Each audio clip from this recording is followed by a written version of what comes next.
Hi guys, I'm Lucie and I'm a certified sake sommelier and a huge fan of all things Japanese, as you can probably tell.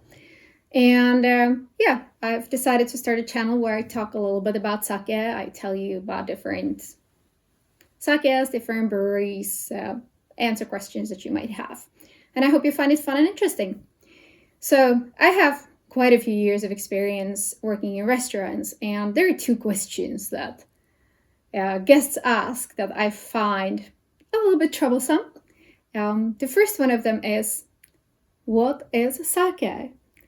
And it seems to be quite a straightforward, simple question, but if I was to ask you, what is wine? And I'm guessing you've had wine before. Yeah, give it a try. What is wine? It's not that easy, is it? You could probably tell me something. Well, it's like juice, but less sweet, and you get a headache if you drink it. But it really doesn't cut it, does it? With sake, the official answer would be it's a alcoholic beverage brewed from rice. And it is perfectly correct. And if you can deliver that to the guest without sounding robotic or just really impersonal, I applaud you, because I certainly cannot. So I usually do tell my guests that it's made from rice and that it's a brew about a little stronger than a strong wine. And then there are usually a couple of follow-up questions. One of them is, oh, I thought it was liquor. And so I have this little theory of mine when it gets to the liquor, because sake, the word sake in Japanese means alcohol, literally. The Japanese word for sake is nihonshu. And yeah, you hear it yourself. No one can possibly learn it, pronounce it. If we were to sell nihonshu, nobody would buy it from us. So sake is a much better word. But your average Joe goes to Tokyo for the first time, and he finds this little izakaya. He goes in and he's like, yeah, I'm gonna have sake. And the waiter comes and he asks him, so would you like to drink, sir? Or probably not that fluent. Chances are he doesn't speak English at all. And the Westerner tells him he wants sake. And the poor guy goes, well, sake, he wants to have liquor. I'm going to give him shochu. And shochu is the Japanese alternative of, let's say, vodka. So your average Joe gets his sake and goes back and thinks, this wasn't very good, it was really strong and didn't taste much. And then he keeps on living his life thinking that he had sake when he in fact had something completely different. The second thing that guests sometimes say that surprises me is, well, it's rice wine. And I've been thinking to myself, like, you make wine from grapes, and there is this huge difference between wine and sake, because you take a grape and you squeeze it and out comes liquor. I was considering trying that, and I decided against it because I don't want to mess up my kimono. You take rice, you squeeze it, and at best you get pain in your hand if you squeeze it properly. There is no liquid coming out of that whatsoever. You have to add a lot of water to brew sake. I think saying that it's a brew made from rice, similar to beer, is probably closest to the truth when it gets to production, but definitely not when it gets to flavor. And here we come to the second question. Second question is, what does it taste like? If we go back to our wine, if you imagine you have a person in front of you that has never had wine before, explaining to them what wine tastes like is probably going to be really hard. So I've tried to think of how you could say that. I mean, there really are two quite distinguished kinds of sake. One that is going to be quite fruity, and one is more on the savory, soy, kind of mushroomy side. and that you definitely don't want to give to the people that have never had sake before. So go with a fruity one. And you could try to tell them that it's fruity. I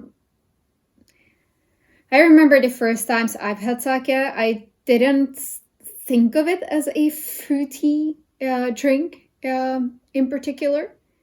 I did not think it tasted rice. So, yeah. I don't know, if you boil rice with a bunch of fruit in a pot and then pour vodka in it, try that. It's a very difficult, complex question. And we get to taste. Let's start with tasting. So, since this is my first video, I have brought this sake with me that is called Taketsuru. I'm sure you can see that here. Some of you might. And Taketsuru is the first brewery that I have ever visited. It's situated in a village of Takehara, which is quite a small place. I want to say south of Hiroshima. Basically, if you have Hiroshima here and then you have Takehara somewhere here on the coast, it's like an hour train ride. And it is quite a special brewery because one of the brewers from Taketsuru is basically responsible for bringing whiskey to Japan. I did not know that when I went there. I went there because they are famous for making delicious kimotos, and kimoto is a little passion of mine, if I can say that. So this is what we'll be trying today. And since it's the first video, the first brewery, I'm also wearing my very first kimono. Yeah, let's try this one.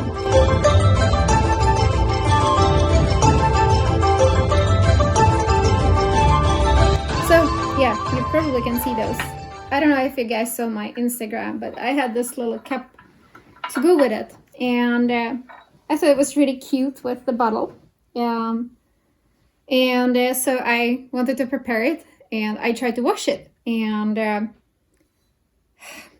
it went really well for me. So yeah, we're not going to be using this one. I bought it in Kyoto in a market, and I'm quite sad because I like it. I saved all the parts, and I'm gonna try to fix it so that I can at least like have it on display or something.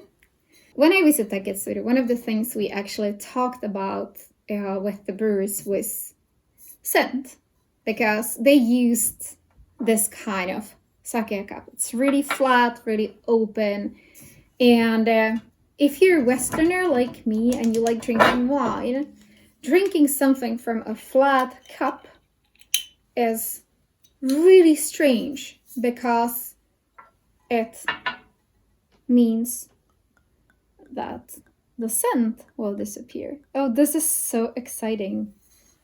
I'm so going to pour this on myself. And kanpai.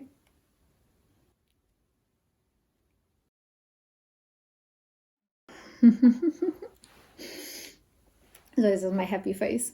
Oh my goodness, this is so good. This is so good. Anyway, we're talking about the scent. And I was told by the brewer that they don't really care about scent, that the flavor is the most important thing. I've been saving this. It's from 2016, as you can see.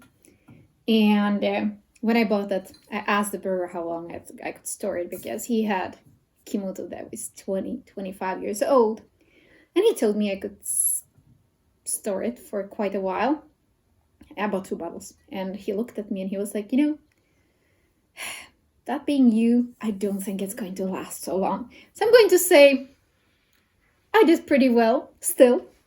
And it is a junmai daiginjou, polished to 40%. It's made from hattan, which is rice that is very common in the Hiroshima area.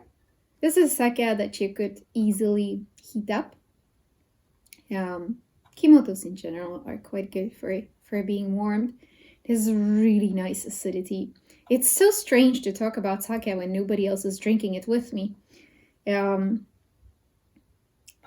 It's more on the savory side. This is definitely not a sake that you should give to someone that has never had sake before.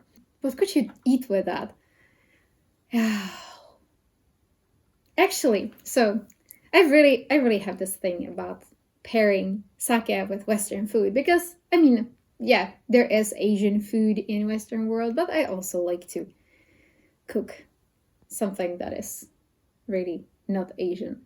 And there is this soup that my grandmother used to make, a potato soup with mushrooms. And I can totally imagine drinking that with it. I think it would be great. That was it for today. Taketsuru, awesome brewery. Go there and visit them. You cannot buy this in Sweden. I don't know if you can buy it in other countries. But if you get your hands on a bottle, do buy it. It's definitely worth it.